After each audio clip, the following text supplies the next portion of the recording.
Coming up on ATV SportsZone, the AU volleyball team makes history, and we say goodbye to a longtime member of the AU sports family.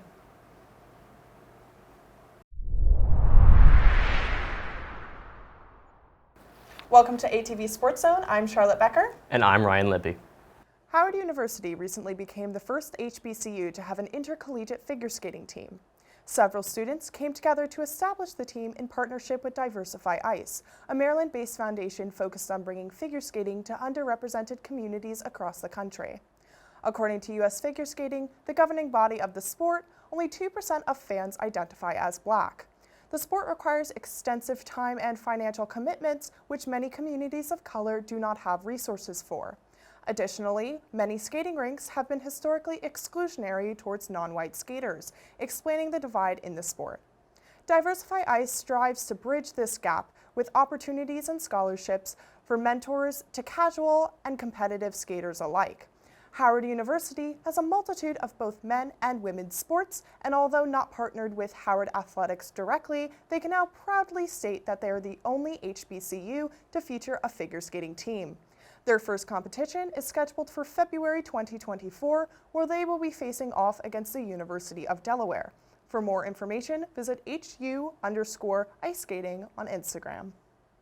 An AU sports team has made history once more. Jade Desmaret reports.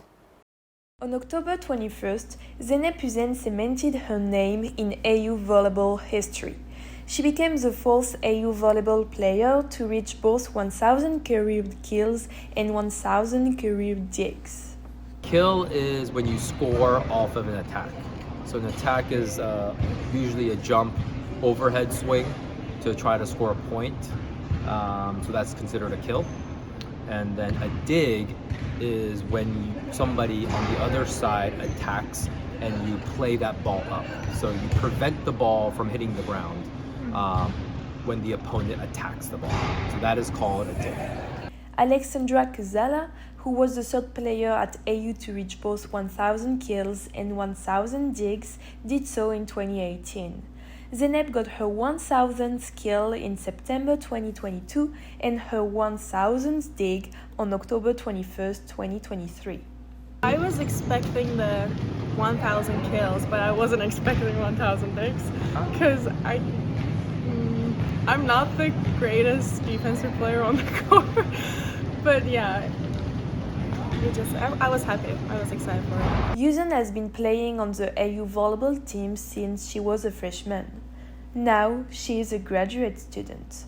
After her graduation in May 2024, she's not going to give up on volleyball. I'm definitely going to play volleyball professionally.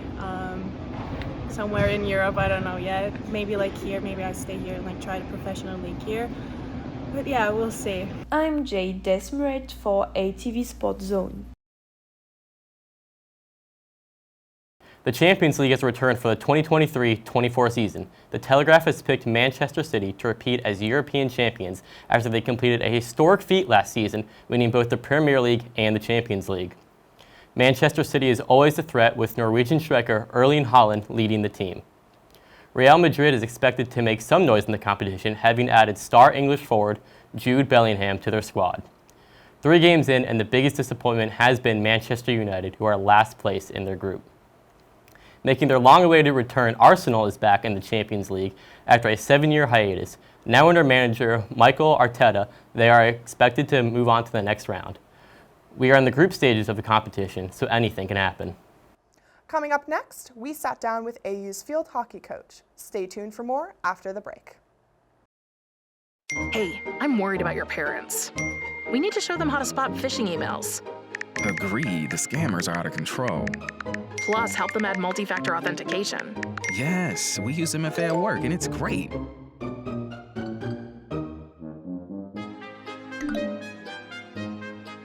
Software update? Done. Time to celebrate. For more information on how to keep yourself and those you care about safe online, go to cisa.gov/secure-our-world. The NBA has announced a multi-year partnership with Skims, Kim Kardashian's clothing company. Skims now becomes the first ever official underwear partner of the NBA, WNBA, and USA Basketball. The partnership was announced only a few days after Skims revealed their new men's line, which was headlined by sports superstars such as Shea Gilgeous-Alexander, Neymar, and Nick Bosa as lead models. NBA Commissioner Adam Silver said that fans can expect to see the partnership come to life at future marquee events, such as the All-Star Game and the new in-season tournament. Skims quickly established itself as top women's shapewear brand after its creation in 2019, and now looks to take over the men's market in the newest NBA fashion partner. ATV SportsZone reporter Leo Zevin sat down for a one-on-one with interview with AU Field Hockey coach Steve Jennings. So we're here today with AU Field Hockey coach Steve Jennings with SportsZone. We're here to talk about your milestone accomplishment, your 300th career win, all at American University. Could you tell me a little bit about what that accomplishment means to you? It's certainly a special thing to achieve such a big number in terms of a milestone, but as I always think about it, it's really a reflection of the great student athletes and coaching staffs and administrative support that we've had. So it's really a celebration of the whole program and an amazing moment for sure. Of course. It's tough to pick favorites, especially when you have 300 options to pick from, but do you have any favorite wins or any favorite moments from the time you've been at AU?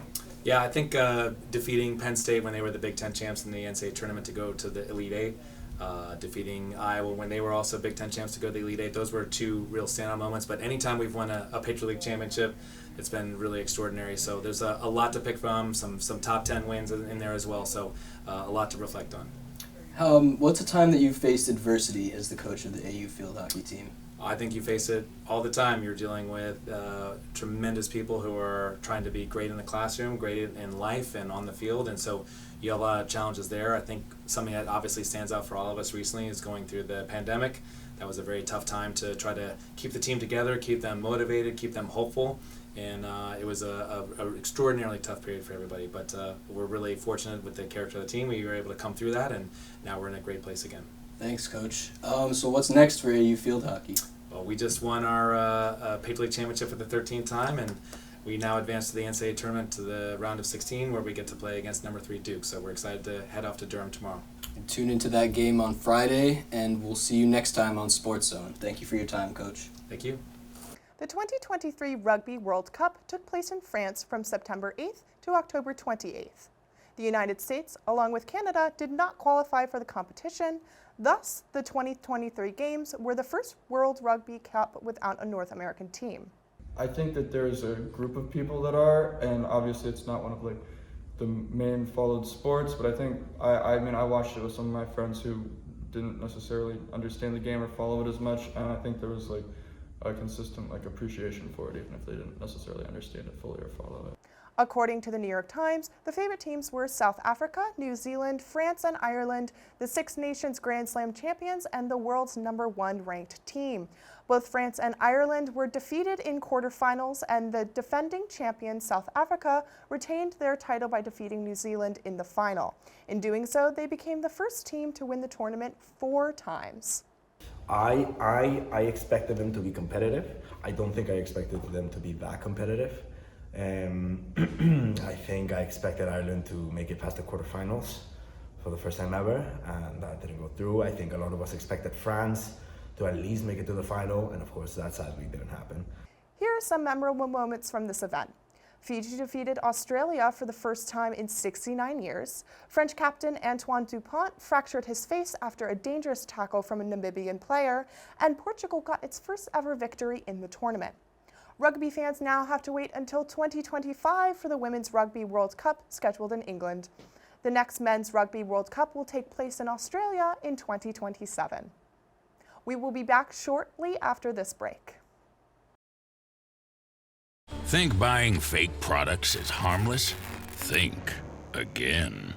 Counterfeits are made in unsafe conditions, potentially using hazardous and even lethal ingredients that could harm you and others. Each year, billions of dollars worth of counterfeit products are sold in the U.S. I smell big crime. Think about it. If you don't know where the products came from, how could you know where the money goes? You're smart. Buy smart. Go for real. Billy Walker, the leader of AU Athletics was for over a decade, has announced he will retire at the end of the 2024 season. During his 15-year tenure, he has seen 15 Patriot League championships and 15 NCAA tournament appearances. Walker was added to the president's cabinet by Sylvia Burwell in 2018, further extending his influence on campus. One of his main focuses as director was making sure student athletes maintain a solid performance on and off the field, emphasizing the importance of academics. Before coming to AU, Walker was appointed by President George W. Bush as the first permanent professor of athletics and physical education at the Air Force Academy. In 2016, Walker was inducted into the Colorado chapter of the National Wrestling Hall of Fame. To reiterate the statement put out by AU, thank you, Billy, for your dedication, service, and partnership. Go Eagles. Racing fans across the country can look forward to a Grand Prix to remember. Beckett Harrison reports. Las Vegas is hosting its first Formula One race in 40 years, with the Grand Prix set to kick off on November 16th. The race is taking place on a street circuit, meaning that the 3.8-mile-long track will go right past casinos, hotels, and landmarks on the Las Vegas Strip. The excitement for the race hasn't been without its critics. Citizens of Las Vegas have complained about the planned road closures, which will block off most of the Strip throughout the weekend. The construction of the circuit is still incomplete, and workers have begun to unionize over poor conditions that led to the death of a worker in late September. Additionally, local venues with views of the racetrack claim that Formula One has demanded millions of dollars from them, threatening to block their view during the race if they don't pay. This combination of excitement and controversy over the last few weeks has made the race a hot topic and a must-watch for Formula One fans. Thank you for watching.